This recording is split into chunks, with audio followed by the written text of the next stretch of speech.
할렐루야, 복된 주일입니다. 하나님께서 이 자리에 우리와 함께 하시고 우리의 찬양에 기뻐 받으실 줄로 믿습니다. 오늘 우리 기쁜 마음으로 즐거운 마음으로 함께 찬양하겠습니다.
말씀을 우리 마음 가운데 새기고 살아가기 원합니다. 함께 찬양하겠습니다. 달고 묘한 그 말씀, 생명의 말씀을 그냥 그 말씀 진실로 생명의 말씀이 나의 길과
주님 말씀을 향해 갈급한 마음으로 찬양의 고백을 드립니다. 내 갈급함, 내 갈급함 어느 것으로 채울 수 없네. 내 갈급함 상한 나의 심령에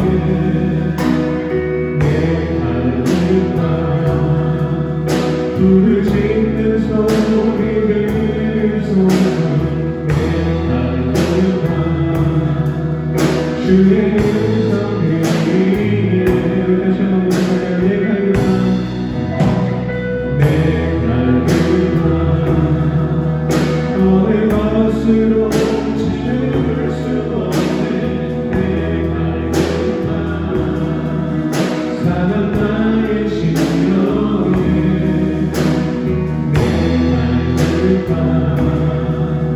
불을 지는 소리 들을 소리가 내 갈급함 주의 음성 들리네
그렇게 기도하기 원합니다.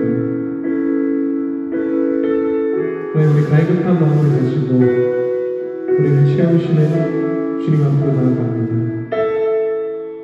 우리에게 성령의 불을 내려주셔서 영원히 목마르지 않는 주님의 은혜를 누릴 수 있도록 도와주시옵소서. 주님의 말씀을 사모하고 주님의 부르심을 발명하며 살아가는 그런 삶을 살아갈 수 있도록 하나님 우리 붙들어 주시옵소서. 기도하겠습니다.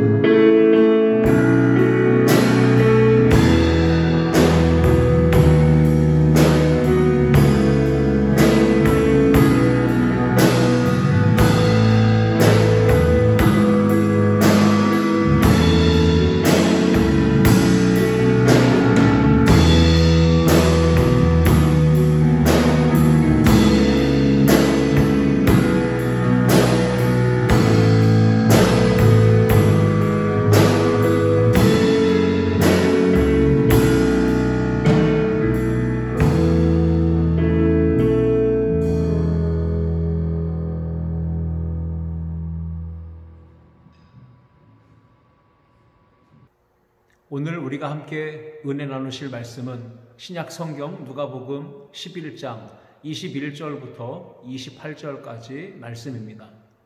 본문 말씀을 다 같이 함께 합독해서 읽겠습니다. 강한 자가 무장을 하고 자기 집을 지킬 때에는 그 소유가 안전하되 더 강한 자가 와서 그를 굴복시킬 때에는 그가 믿던 무장을 빼앗고 그의 재물을 나누느니라. 나와 함께 하지 아니하는 자는 나를 반대하는 자요 나와 함께 모으지 아니하는 자는 해치는 자니라.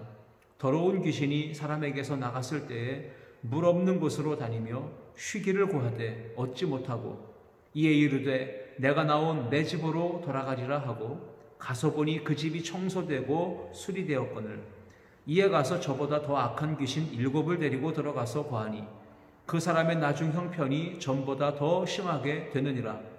이 말씀을 하실 때에 무리 중에서 한 여자가 음성을 높여 이르되 당신을 뵌 태와 당신을 먹인 젖이 복이 있나이다 하니 예수께서 이르시되 오히려 하나님의 말씀을 듣고 지키는 자가 복이 있느니라 하시니라. 아멘. 오늘 함께 읽은 본문 말씀을 가지고 비어있는 마음의 집 비유라는 제목으로 은혜를 나누겠습니다. 가끔씩 차를 타고 인적이 드문 시골길을 지나갈 때가 있습니다. 그리고 그 골짜기 길을 가는 가운데 사람이 거주하지 않고 사람이 살지 않는 비어있는 집들이 있다는 것을 알게 됩니다. 이전에는 분명 번듯하게 잘 지어놓은 집이었고 그 안에는 사람들이 많이 모여서 살았을 겁니다. 근데 어느덧 시간이 지나서 어떤 이유에서인지 사람이 하나 둘씩 떠났고 이제는 사람이 살지 않는 비어있는 집들이 시골의 골짜기에 종종 있다는 것을 발견하게 됩니다.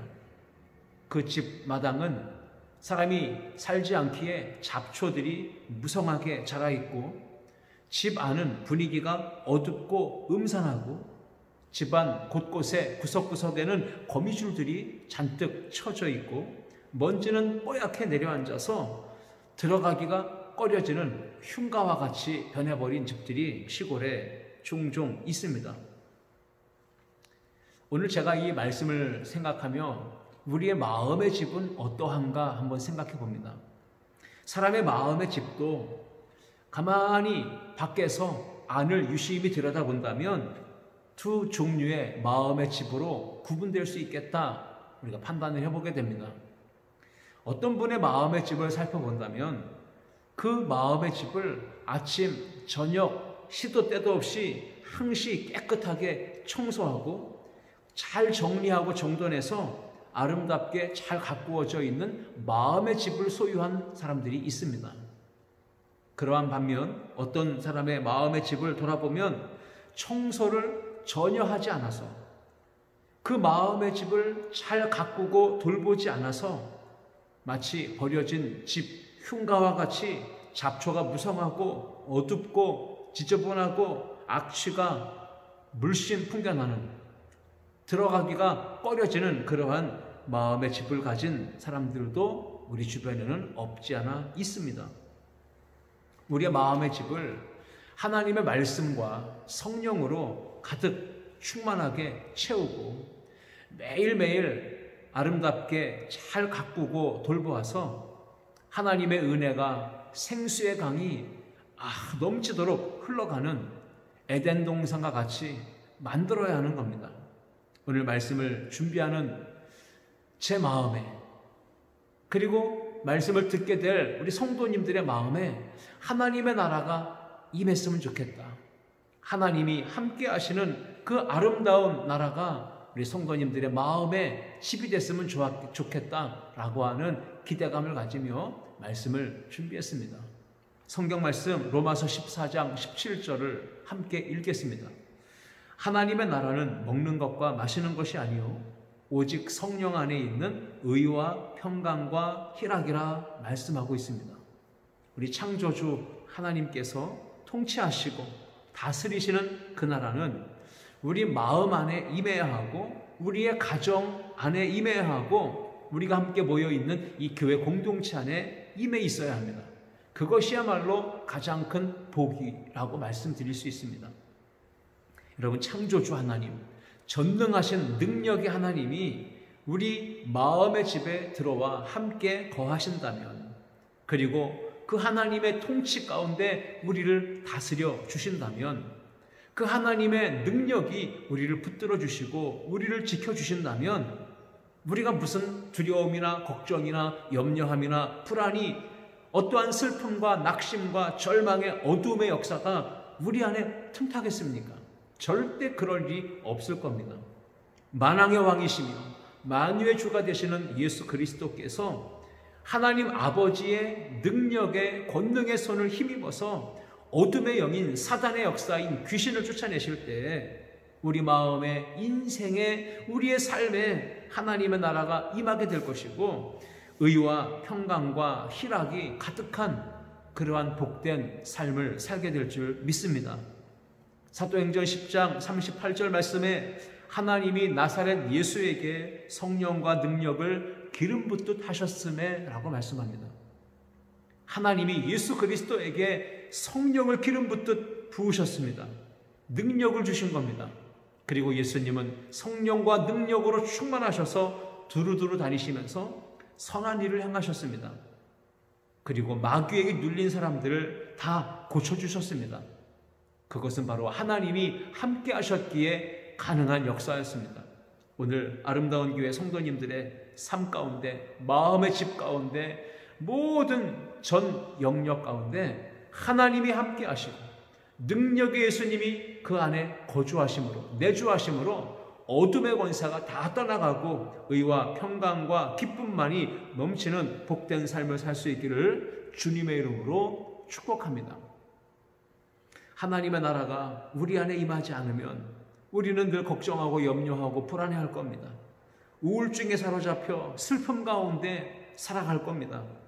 그런데 우리 안에 하나님의 나라가 임하였기에 예수님께서 우리 안에 좌정하실 때에 마귀의 권세가 내쫓김당하고 우리 마음속에는 하나님이 주시는 참된 평안, 평강, 그것이 임했고 우리의 얼굴 가운데는 담대함이 묻어나며 그리고 우리 얼굴에는 활짝 웃음꽃이 피어나게 된 줄 믿습니다. 하나님이 우리 안에 임하실 때 그러한 놀라운 일들이 나타나는 겁니다. 예수님이 우리 안에 거하시면, 성령님이 우리 안에 거하시면 그 나라는 하나님이 통치하시는 나라가 됩니다. 의와 평강과 희락이 넘치는 그 나라를 계속해서 여러분이 하나님 나라 가는 그날까지 누리며 살아가는 은총이 있기를 주님의 이름으로 축복합니다. 자, 오늘 본문의 말씀, 이 비유는요, 비어있는 마음의 집에 대한 비유를 말씀하셨어요. 오늘 내용은 이렇습니다. 어떤 사람에게서 귀신이 쫓겨나갔습니다. 그 쫓겨나간 귀신이 이곳저곳을 떠돌아 다니다가 갈 곳이 없게 되니까 자기가 쫓겨났던 자기가 옛날에 살던 그 집을 다시 찾아가게 됩니다. 그런데 그 다음이 문제이죠. 자기가 예전에 살던 그 집을 갔더니 집이 깨끗하게 청소되고 수리가 되어져 있는 겁니다. 그래서 그 집이 텅 비어 있었기에 이 사단, 이 마귀 권세가, 이 귀신이 다시 그 집에 들어가게 되는데 귀신이 그곳이 이제 이곳이 바로 내가 들어가야 될 살 곳이구나, 이곳이 바로 내 집이구나 라고 생각을 하고 자기하고 함께 다니는 친구들, 더 악한 귀신 7을 데리고 그 비어있는 집에 들어가서 함께 거하게 됐다라고 이야기하고요. 그 귀신이 들어갔을 때 이전 형편보다 훨씬 더 안 좋아지는 심각한 상황이 발생하게 된 것을 오늘 비유는 우리에게 가르쳐 주고 있습니다. 여러분, 오늘 제가 이 본문을 보며 우리 성도님들이 오늘 또 귀신 얘기가 나오네 하고 마음에 지레 겁먹고 무서워하고 두려워하지 않을까, 이런 생각을 하지 않길 바랍니다. 보통 귀신 얘기하면 귀신이 하나가 나와도 무섭고 찝찝한데 오늘 본문에는 뭐 귀신이 7이나 등장을 한다니까 이거 뭐 얼마나 또 무서운 얘기인가 싶어서 오늘 좀 설교는 안 들었으면 좋겠다, 이런 생각은 안 하셨으면 좋겠습니다. 오늘 본문의 말씀을 통해서 예수님은 이 비유를 통해 우리 마음의 상태를 말씀하고 계신 겁니다. 우리가 어떤 마음으로, 어떠한 영적인 상태로 지금 신앙생활하고 있는지 우리의 마음을 잘 살피고 돌아보면서 텅 비어있는 집으로 살지 말고 그 마음에 예수 그리스도와 성령과 말씀으로 충만하게 채우라는 것을 이 비유를 통해 우리에게 교훈하고 계신 겁니다. 바라기는 이 비유의 말씀을 들으며 우리의 마음을 살피시고 그 다음에 돌아보면서 그 마음 속에 예수님을, 성령님을, 하나님의 말씀과 사랑을 충만하게 채우는 우리 성도님들 되시기를 주님의 이름으로 축복합니다. 누가복음 11장 23절, 오늘 본문에 이런 내용이 나옵니다. 나와 함께 하지 아니하는 자는 나를 반대하는 자요, 나와 함께 모으지 아니하는 자는 해치는 자니라 말씀하셨어요. 예수님께서 이렇게 말씀하신 다음에 마음이 텅 비어있는 그러한 상태를 비유로 말씀하셨습니다. 그렇기 때문에 우리가 오늘 말씀 가운데 자기 자신의 영적 상태, 마음의 상태를 잘 유심히 살펴보고 그 마음 가운데 하나님의 은혜로 채우라는 교훈을 들어야 되는 겁니다. 오늘 23절에는 두 종류의 사람의 모습이 나오죠. 첫 번째 사람은 예수님과 함께 하지 아니하는 자 말하고 있는 겁니다. 나와 함께 하지 아니하는 자, 그는 나를 반대하는 자요. 예수님께 대해 반대하는 사람, 말 그대로 불신자요, 세상 사람과 같은 겁니다. 그리고 또 한 사람은 나와 함께 모으지 아니하는 자라고 했습니다. 모으지 아니하는 사람, 예수님과 함께 모으지 아니하고 따로 분리되고 떨어지고 흩어지는 이러한 사람을 말합니다. 한마디로 예수님과 함께 모으는 사람은 교회 공동체 안에서 합력하여 선을 이루어가는 온전한 성도를 말합니다. 그런데 예수님과 함께 모으지 아니하는 자는 교회 공동체 안에 모이지 아니하고 예배드리는 것을 오히려 방해하거나 성도들이 모이려고 할 때 흩어놓는 이러한 일들을 행하는 사람을 의미합니다. 함께 모은다라고 하는 이 헬라어는 수나고게라고 합니다. 이 수나고게라고 하는 것은 유대인들이 모여서 예배를 드리던 기도처, 예배처라고 하는 겁니다. 바로 회당을 말하죠. 23절에 나오는 이 두 종류의 사람은 모두 다 어찌 보면 교회 안에 머물러 있는 사람들입니다. 교회 공동체 안에 속해 있는 사람들이죠. 그런데 그 마음의 집이 어떠한 상태에 있었냐면 텅 비어져 있는 공허한 상태에 있었다는 겁니다. 교회는 다니고 있었죠. 예수님을 믿지 않아요. 양다리 걸치고 있습니다. 이곳저곳 기울이며 저울질하며 어중간하게 중간지대, 회색지대에 머물러서 신앙생활하는 사람들을 가리키는 겁니다. 그래서 예수님은 그러한 사람들을 향해 오늘 비유의 말씀을 주시며 신앙생활할 때는 어중간하게 애매모호하게 서 있지 말고 중간지대에 머물러 있지 말고 온전하게 예수 그리스도를 마음의 중심에 모셔드리고 열심을 다해 신앙생활하라, 이렇게 말씀하시는 것이 오늘 비어있는 마음의 집의 비유를 통해서 우리에게 주시는 말씀인 겁니다. 그러면 우리는 이 빈 집, 비어있는 마음의 집은 어떠한 마음을 의미하는 건가? 어떠한 사람들의 모습을 오늘 우리에게 말씀하시는 건지 함께 살펴보려고 합니다. 첫 번째입니다. 함께 읽겠습니다. 시작. 마음에 예수님을 모시지 않은 사람입니다. 비어있는 마음의 집에 이러한 상태를 가진 사람들은 그 마음 속에 예수님을 모셔드리지 않았다고 하는 특징이 있는 겁니다. 오늘날 많은 크리스천들이 있습니다. 그래서 취직을 하거나 직장에 이력서나 여러 가지 서류를 제출하게 될 때 종교가 무엇이냐고 묻는 글 안에 항상 기독교라고 하는 그런 표기를 하게 될 때가 있습니다. 그런데 종교란에는 기독교라고 적어놓고서도 주일이 되면 교회는 나오지만 정작 예배의 자리에 앉아 있으나 그 마음속에는 예수님이 들어와 계시지 않는 상태, 그러니까 예수님을 마음에 영접하지 못한 상태, 주님으로 인정하지 못하고 주님으로 고백하지 않는 그러한 영적 상태에 머물러 있는 사람들이 이 교회 공동체 안에 속해서 함께 있다는 겁니다. 마가복음 1장 15절을 보시면 예수님께서 공생애를 시작하실 때 가장 먼저 선포하셨던 말씀이 있습니다. 그것은 이르시되 때가 찼고 하나님의 나라가 가까이 왔으니 회개하고 복음을 믿으라 말씀하신 겁니다. 회개하고 복음이신 예수 그리스도를 믿으라고 말씀하셨어요. 회개가 뭡니까? 자기의 죄를 고백하고 그 죄로부터 돌이키는 것, 이것이 바로 회개의 뜻이죠. 그 회개를 통해 우리는 마음속에 있는 모든 죄를 깨끗하게 씻는 겁니다. 그리고 그 마음이 정결하게 깨끗하게 청소되는 거죠. 여러분, 그러나 그 다음 단계로 가야 합니다. 회개하고 복음을 듣고 믿으라고 하는 거예요. 복음을 믿으라고 할 때 그 믿는다는 것은 무엇을 의미할까요?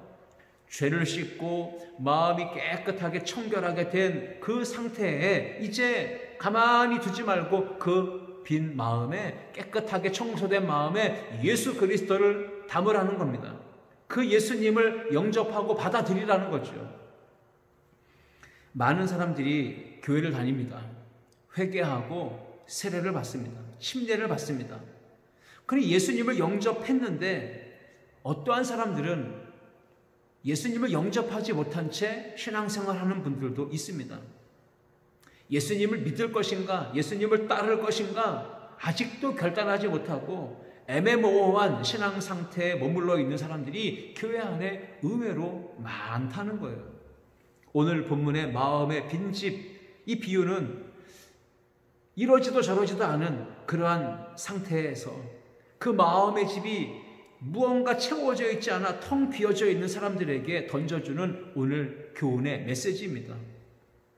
죄를 뉘우치고 마음의 죄를 다 청소하고 깨끗하게 했음에도 불구하고 그 마음의 빈 공간에 예수님을 주인으로 모셔드리지 않고 예수님을 영접하지 않는 그러한 상태로 살아간다는 것은 너무나 어리석고 미련한 일입니다. 진정한 의미에서 회개가 아니고 그것은 자기가 잘못한 걸 뉘우치고 깨닫는 수준에 머물러 있다는 그것이죠. 누가복음 11장 25절 말씀에 오늘 본문을 보면요, 가서 보니 쫓겨났던 귀신이 갈 곳이 없어 다시 살던 집으로 와서 보니 그 집이 청소가 되어 있었습니다. 그리고 수리가 되어져 있다고 합니다. 청소가 된 건 깨끗하게 정리가 된 겁니다. 수리되었다는 것은 보수되고 아름답게 디자인되고 장식이 꾸며졌다는 얘기입니다. 데코레이션이 잘 되어졌다는 얘기예요. 이 사람의 영적 상태를 분명하게 보여주는 겁니다. 문제가 뭡니까?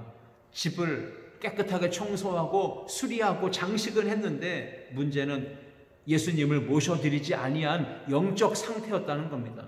그래서 비어있는 상태, 누가복음 11장 26절에 보면 이 귀신이 비어있는 그 집의 상태를 보고 이에 가서 저보다 더 악한 귀신 7을 데리고 그 비어있는 집에 들어가서 거합니다.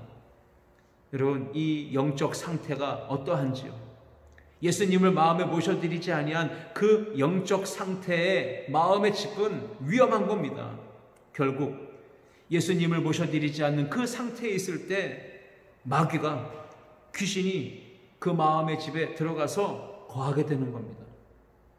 죄를 뉘우치고 회개하고 이제는 착하게 살아야지, 선하게 이웃을 돕고 구제하고 그렇게 행복한 인생을 살아가야지 라고 마음에 결심한다고 해서 우리가 천국에 다 들어가는 게 아니라는 겁니다.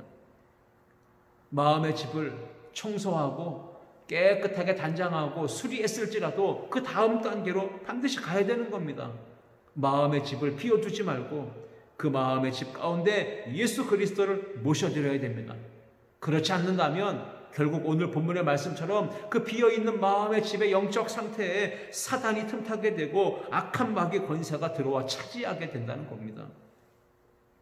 아무리 깨끗하게 착하게 살아도 예수님을 모셔드리지 않는 그 마음의 상태에는 마귀가 틈타고 결국 사단이 들어와 거주하는 집으로 삼는다는 겁니다. 예수님이 마음에 계시지 않는다면 빈집이 됩니다. 여러분, 그래서 우리는 오늘 이 시간에 다시 한번 우리의 마음의 상태를 돌아보고 우리의 영적 상태를 진단하고 점검해 봐야 합니다. 많은 그리스도인들이 교회 다니지만 안타깝게도 애매모호한 영적 상태에 머물러 있는 걸 보게 됩니다.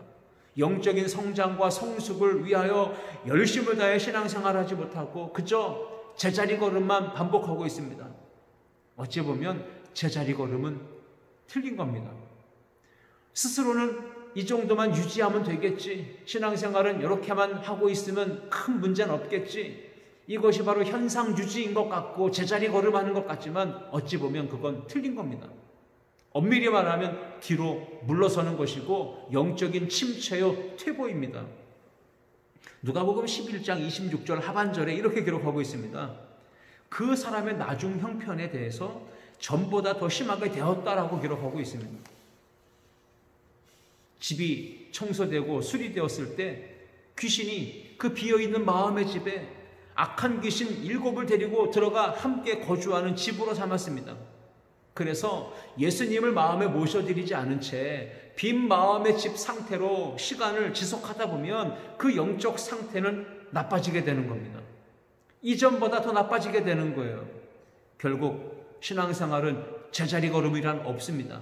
오히려 퇴보하거나 이전보다 더 나빠지는 경우가 생기는 겁니다. 오늘 아름다운 교회 성도님들의 신앙생활의 모습은 어떠합니까? 현상 유지하기가 급급합니까? 그저 어제가 오늘 같고 오늘이 또 내일 같고, 여러분 이렇게 변함이 없는 모습으로 제자리 걸음을 하려고 하지 마시고 매일매일 신앙의 성장과 성숙을 위해 믿음의 도전을 하시며 그 마음 가운데 빈 마음이 아니라 예수 그리스도를 가득 채우는 우리 아름다운 교회 복된 성도들이 다 되시기를 주님의 이름으로 축복합니다.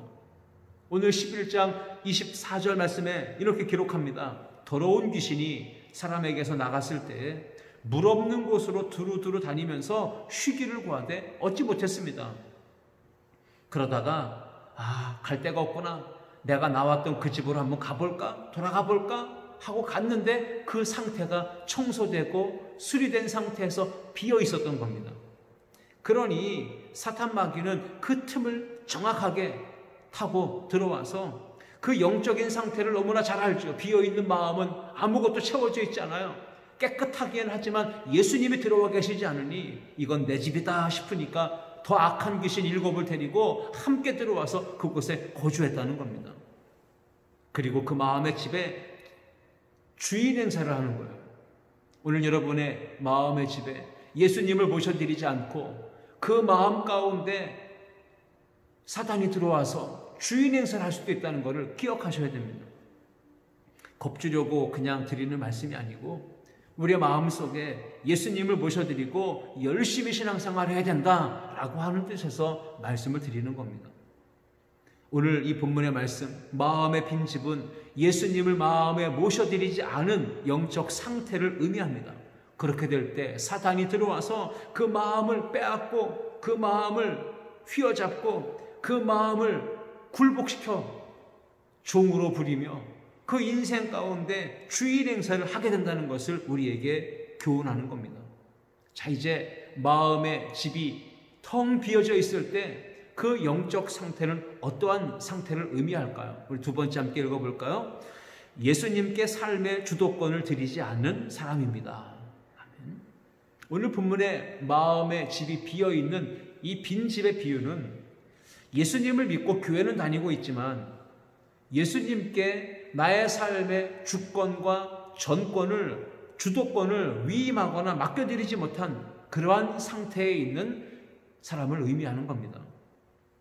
이 전도지 가운데 사형리라고 하는 게 있습니다. 사형리, 4가지 영적인 원리라는 거예요. 그 영적인 원리 4가지 중에 이런 그림이 있어요.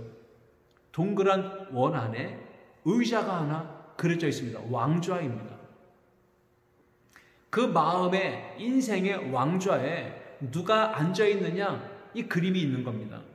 그 그림에는 내가 인생의 왕좌 마음의 중심에 앉아있는 그림이 있습니다.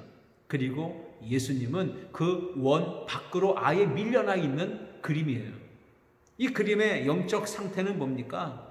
예수님을 모셔드리지 않고 사는 사람이에요. 그 인생 가운데 예수님은 들어와 계시지 않아요. 마음의 집 가운데 예수님이 채워져 있지 않은 불신자입니다.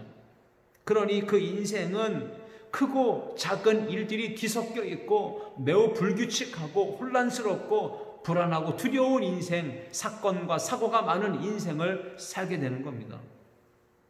또 다른 모습이 있죠.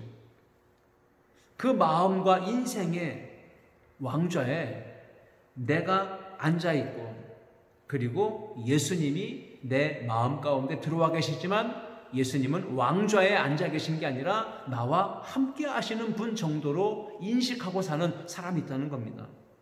바로 그리스도인이긴 하지만 세상에 속한 그리스도인, 육신에 속한 사람으로 사는 그리스도인들이 있다는 겁니다.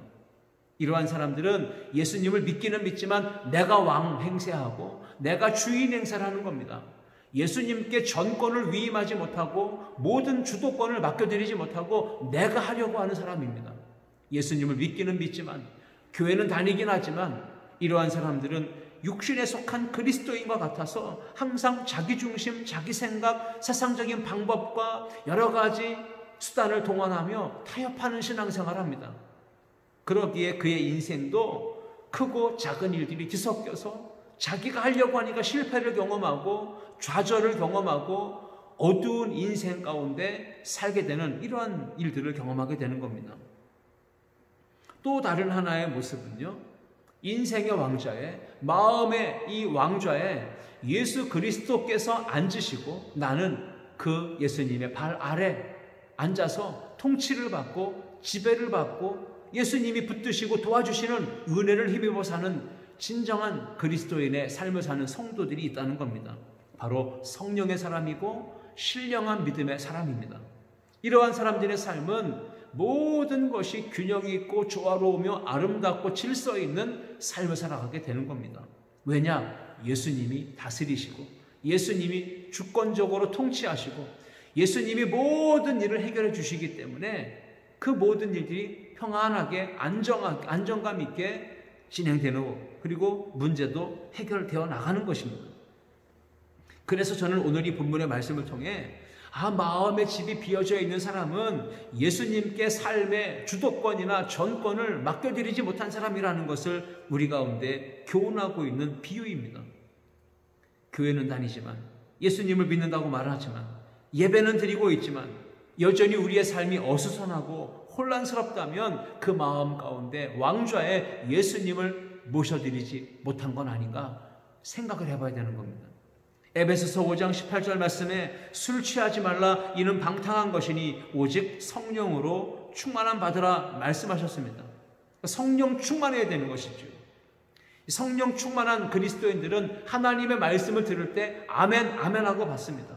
그리고 말씀 따라 성령 충만한 삶을 살려고 믿음의 싸움을 싸우고 몸부림을 치는 겁니다. 그런데 성령 충만하지 못한 분들은 항상 말씀을 듣긴 듣는데 그 말씀을 가지고 살려고 힘쓰지 않습니다. 우리의 마음의 집은 둘 중 하나일 겁니다. 성령으로 충만한 마음의 집이 있는가 하면 아니면 세상 것으로 육신의 것으로 술로 충만해 있는 그 마음을 가진 사람들이 있다는 겁니다. 누가복음 11장 21절 말씀에 이렇게 기록하죠. 강한 자가 무장을 하고 자기 집을 지킬 때에는 그 소유가 안전하되 라고 말씀했습니다. 강한 자가 무장을 하고 자기 집을 지킬 때에는 그 소유가 안전하되 우리 비어있는 이 마음의 집 가운데 강하신 예수님, 능력의 예수님이 들어오셔서 그 인생과 마음의 집을 지켜주신다면 그 사람의 소유나 모든 삶의 여건들은 안전하게 보장받고 지켜낼 수 있는 겁니다. 어떤 강한 대적도 원수도 어둠의 권세도 세상의 유혹도 틈탈 수 없고요. 그 마음 흔들 수 없고 그 마음을 빼앗을 수 없는 겁니다. 그러나 예수님께서 그 마음 가운데 중심 가운데 계시지 않는다면 예수님을 마음속에 모셔드리지 않고 예수님께 인생의 전권을 내어드리지 않는다면, 그리고 내가 내 마음의 집을 지키고 내가 내 인생을 지키려고 한다면 결과는 어떻게 될까요? 22절과 같이 될 겁니다.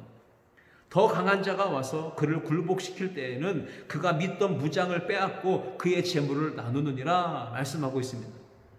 내가 내 인생을 좌우지하려고 하고 예수님께 모든 전권을 위임하지 않게 되면 결국 나보다 더 강한 자가 와서 그 마음의 집을 정복하고 굴복시키고 모든 소유와 가진 것들을 다 빼앗고, 여러분, 그렇게 우리는 가진 소유조차 지켜낼 수 없는 지경에 이르게 되는 겁니다. 그래서 오늘 비유가 우리에게 주는 교훈은 예수님을 우리 마음의 집에 모셔드리라는 겁니다. 그리고 그 예수님께 우리의 삶의 주권과 모든 삶의 전권을 맡겨드리라는 겁니다. 그리고 성령으로 충만한 삶을 살라고 말씀을 주고 계신 겁니다. 성령 충만한 그리스도인, 예수님께서 오늘 이 비유를 통해 강조하시는 것은 마음의 집이 비어있지 않도록 그 마음의 집 가운데 예수로 채우고 성령으로 가득 채우라고 우리 가운데 말씀하고 계신 겁니다. 우리가 말씀으로 성령으로 충만하려면 구해야 채워지는 겁니다. 누가복음 11장 13절 말씀에 하물며 너희 하늘 아버지께서 구하는 자에게 성령을 주시지 않겠느냐 말씀하셨어요. 구하는 자에게 주신다 그럽니다. 좋은 것을, 성령을 우리의 인생 가운데, 우리의 마음 가운데 충만하게 채워주신다고 말씀해요. 왜 예수님이 그러한 말씀을 주셨겠습니까? 당연히 우리가 인생을 살아갈 때 능력의 성령이, 거룩한 성령이 우리에게 필요하기 때문에 예수님은 그걸 구하라 말씀하신 겁니다. 성령 충만해야 이 세상을 살아가면서 하나님의 뜻을 분별할 수 있고요. 성령 충만해야 이 세상 살아가면서 더럽고 악한, 추악한 모든 죄의 유혹을 이길 수 있고요. 성령 충만할 때 우리가 사명 감당하며 능력 있는 그리스도인으로 살아갈 수가 있는 겁니다. 바라기는 아름다운 게 모든 성도님들이 그 마음의 빈집에 예수님으로 충만하게 채우고 성령의 권능을 받고 삶의 주권과 전권을, 주도권을 예수님께 다 맡겨드려서 이제는 승리하며 능력 있는 그리스도인의 삶을 살아가는 은혜로운 신앙생활하는 우리 성도님들 되시기를 주님의 이름으로 축복합니다. 이제 마지막 세 번째입니다. 오늘 비어있는 마음의 집 비유에서 우리의 영적 상태는 또 다른 한 가지가 있는 겁니다. 어떤 사람의 상태가 비어있는 마음의 집 상태일까요? 함께 읽어봅니다. 시작. 말씀을 지켜 행하지 않는 사람입니다. 예수를 믿고 교회를 다니고 매주일마다 교회 나와 예배를 드린다 하며 이 성전에 앉아 있을지라도 그리고 나서 세상 속에 들어가 선하고 착하고 아름다운 향기 나는 삶을 살지 못한다면 그 사람의 인생, 그것이 바로 마음이 비어있는 집의 영적 상태라는 겁니다. 누가복음 11장 27절 말씀에 이렇게 기록하죠. 이 말씀을 하실 때 무리 중에서 한 여자가 음성을 높여 이르되 당신을 뵌 태와 당신을 먹인 젖이 복이 있나이다 하니 이렇게 얘기합니다. 그러니까 예수님께서 이 비어있는 마음의 집의 비유를 말씀하셨어요. 그러자 이 비유를 듣고 있던 한 여자가 감동을 받았던지 소리를 높이며 이야기하는 겁니다. 그때 그 여인의 이러한 감동 섞인 고백을 듣고 하시는 예수님의 말씀은 이런 겁니다. 누가복음 11장 28절에 예수께서 이르시되 오히려 하나님의 말씀을 듣고 지키는 자가 복이 있느니라 하시니라. 아멘. 지금 예수님께서 이 비유에서 강조하셨던 것은 무엇입니까? 이 여인에게 뭘 말씀하신 겁니까? 하나님의 말씀을 듣는 것도 중요하지만 지켜 행하는 삶은 더 중요하다는 겁니다. 세상에 나아가 들려진 말씀을 가지고 순종하로 지켜 행하는 것, 그것이 진짜 그리스도인의 삶이다라는 겁니다. 죄를 깨닫고 뉘우치며 눈물로 회개하고 교회를 다니면서 신앙생활하는 모습 보면 저런 분들은 참 신앙이 거룩하고 깨끗하고 정말 반듯해 훌륭한 모범적인 신앙인이야 라고 말할 수 있겠지만 여러분, 그것 가지고 훌륭하다, 모범적이다, 정말 신앙생활 잘한다 이렇게 말할 수 있을까요? 예수님은 그렇게 말씀하지 않으셔요. 그 다음 단계가 있어야 그것으로 판단될 수 있다는 겁니다. 회개했다면, 교회를 다니는 신앙생활의 모습이 누군가에게 훌륭하게 모범적으로 비춰지고 있다면 그 사람의 삶은 반드시 다음 단계인 세상 속에서, 삶 속에서 죄에서 떠난 거룩한 삶을 살고 착하고 선한 아름다운 향기 나는 삶을 살아야 한다는 겁니다. 이것이 바로 실천적인 그리스도인의 삶입니다. 죄짓지 않는 것, 그 교회 안에서 성도로서 예배하는 생활에 열심을 다하는 것, 주어진 직분과 봉사의 자리에서 열심히 헌신하는 것, 그것만 가지고 우리가 모든 책임을 다 완수했고 감당했다 말할 수 있습니까? 그럴 수 없다는 겁니다. 교회 안에서의 삶이 전부가 아니라 세상 속에 나가서의 삶도 중요하다는 걸 말씀하고 계신 겁니다. 예수님께서 말씀하신 것은 선을 향하는 삶을 살라는 겁니다. 세상 속에서. 여러분도 아시듯 예수님께 책망을 받았던 바리새인들이 있습니다. 왜 책망받았습니까? 그들은 하나님의 말씀을 듣고 배우고 암송하고 박사였습니다. 전문가였습니다. 그런데 그들은 하나님의 말씀이 원하시는 대로 행하지 못했기 때문에 책망을 받은 겁니다. 누가복음 18장 11절 말씀에 바리새인은 서서 따로 기도하여 이르되 하나님이여 나는 다른 사람들 곧 토색, 불의, 간음을 하는 자들과 같이 아니하고 이 세리와도 같이 아니함을 감사하나이다. 감사하는 기도를 드립니다. 뭐가 감사합니까? 죄짓지 않은 게 감사하다는 겁니다. 저 세리와 같이 다른 사람들처럼 토색한 일도 없고 남을 속인 적도 없고 불의를 행한 적도 없고 간음을 행한 적도 없다고, 그렇게 기도하면서 자기가 의롭다고, 자기가 온전하게 신앙생활 잘하고 있다고 자랑하듯 기도했습니다. 그런데 예수님은 바리새인의 기도를 들으시고 칭찬하지 않으십니다. 잘했다 말씀하지 않으십니다. 바리새인들은 토색하지 않았고 불의를 행하지 않고 간음하는 죄를 범하지 않았다라고 하면서 내가 이걸 하지 않았다라고 그걸 자랑했지만, 예수님은 무엇을 하지 않은 것보다 더 중요한 건 무언가 행하는 삶을 살라고 말씀하고 계신 겁니다. 여러분, 무엇을 행해야 칭찬받는 그리스도인의 삶을 사는 겁니까? 이 세상 속에서 하나님께서 주신 말씀 붙잡고 순종하며 실천하는 그리스도인의 삶을 사는 것, 이것이 바로 칭찬받는 신앙생활입니다.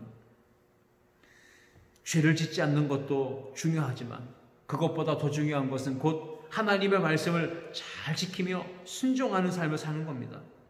주일 예배 지키고 예배 드리고 하나님 말씀 듣는 것도 중요하지만 이제 그 말씀 들었다면 말씀을 듣고 삶의 자리로 나아가서 그 말씀대로 지켜 행하는 사람이 될 때 그것이 바로 하나님 앞에 칭찬받는 삶입니다. 오늘 비어있는 이 마음의 집, 이 영적 상태는 어떤 걸 의미합니까? 말씀을 듣긴 들었는데 지켜 행하지 않는 사람이 바로 텅 비어있는 마음의 집의 상태인 겁니다. 마음의 빈집은 바리새인처럼 하나님의 말씀을 듣고도 그 말씀을 지켜 행하지 않았던 그러한 사람들을 의미하는 겁니다. 세상 끝날 우리 예수님이 다시 오실 겁니다. 주님 재림하시는 그날에 우리 모두가 다 심판대 앞에 서게 될 텐데 그때 우리는 주님께 뭐라 말할 수 있습니까? 주님, 저는 주일 성수를 완전히 지켰습니다. 예배 한 번도 빠진 적 없고 이웃에게 속여 팔거나 거짓을 한 적이 없고 타인의 것을 도둑질한 적도 없고 남에게 해를 끼친 적도 없습니다. 이렇게 말하시겠습니까? 그렇다면 우리의 그러한 말을 들으신 예수님은 우리에게 뭐라고 말씀하실까요? 이렇게 물어보실 것 같습니다. 그래? 그렇다면 너는 세상에서 무엇을 하다가 왔느냐라고 물으실 것 같습니다. 우리는 관심이 세상에서 무엇을 하지 않았습니다 라고 하는데 초점이 있지만 예수님의 관점은 우리가 세상에서 무슨 일을 하다가 왔느냐라는데 물음에 초점이 있다는 거죠. 스포츠 경기에 그 필드에서 뛰는 주전 선수들이 있습니다. 그리고 같이 훈련은 받았지만 주전 멤버로 선택되지 못하고 후보 선수로 또 대기하는 선수들이 있습니다. 그 후보 선수들이 필드에 나가서 뛰지 않고 벤치에 앉아서 의자에 앉아서 경기를 지켜보고 있습니다. 그런 선수들을 가리켜 벤치워머라고 하죠. 근데 벤치워머는요, 운동 경기하는 그런 경기장에만 있는 것이 아니라 오늘날 교회 공동체 안에도 벤치워머와 같은 신자들이 많다는 걸 들었습니다. 1시간 내내 의자에 앉아서 예배 시간을 관람하듯이 참관하면서 의자를 따뜻하게 데펴놓는 이 벤치워머 같은 성도들이 교회 안에 있다는 겁니다. 주일 성수하고 예배 드리면 나는 의무를 다했다라고 생각하는 거예요. 우리는 하나님 말씀을 듣고 세상에 나가서 실천하는 그리스도인의 삶을 살 때 칭찬받는 그리스도인이 되는 겁니다. 사도 바울은 에베소 교회 성도들에게 십자가의 은혜로 거듭나서 거룩한 새 사람, 은혜로 성도가 되었다면 어떻게 살아가야 되는지를 권면해 주고 있습니다. 에베소서 4장 25절 말씀에 거짓을 버리고 은혜로 거룩한 새 사람이 되었다면 이제 참된 것을 말하며 살라고 말합니다. 그 이웃과 더불어 참된 것을 말하라고 합니다. 에베소서 4장 28절 말씀에서는 도둑질하는 자는 다시 도둑질하지 말고 돌이켜 가난한 자에게 구제할 수 있도록 자기 손으로 수고하여 선한 일을 하라 말씀하고 계십니다. 그러니까 예수님은 지금 우리 가운데 이런 말씀을 주시는 겁니다. 벤치워머처럼 가만히 말씀만 듣고 앉아있다가 돌아가는 자가 되지 말고 그 말씀 들은 대로 세상 속에 나아가 그 필드에서 열심히 말씀을 지켜 선을 향하며 믿음으로 사는 자가 되라 말씀하시는 겁니다. 그래서 오늘 본문 마지막 28절에 오히려 하나님의 말씀을 듣고 지키는 자가 복이 있느니라 말씀하신 겁니다. 우리 마음의 집 빈집으로 두지 마시고 예수님으로 충만하게 채우시고 그 마음의 집에 예수님 모셔드렸다면 내가 내 주인 행세하지 말고 예수님을 주인으로 인정하고 왕권으로 인정하고 그 예수님께 모든 주권과 주도권을 맡겨드리시고요. 그리고 성령으로 충만한 가운데 믿음의 삶을 살 때 하나님께 영광, 우리에게 기쁨과 승리와 평강이 넘치는 복된 삶을 살게 될 줄 믿습니다. 이 말씀 붙잡고 또 한 주간 승리하는 우리 모두가 되시기를 주님의 이름으로 축원합니다. 기도하겠습니다. 하나님 아버지 감사합니다. 주신 말씀 따라 마음에 예수님을 이제 모셔드리고 예수님께 삶의 주도권을 전권을 위임하고 말씀을 듣고 지켜 행하는 순종하는 그리스도인의 삶을 살기를 결심하게 도와주시고 성령 충만함으로 나아가는 성도들이 되게 하여 주옵소서. 예수님의 이름으로 기도하옵나이다. 아멘.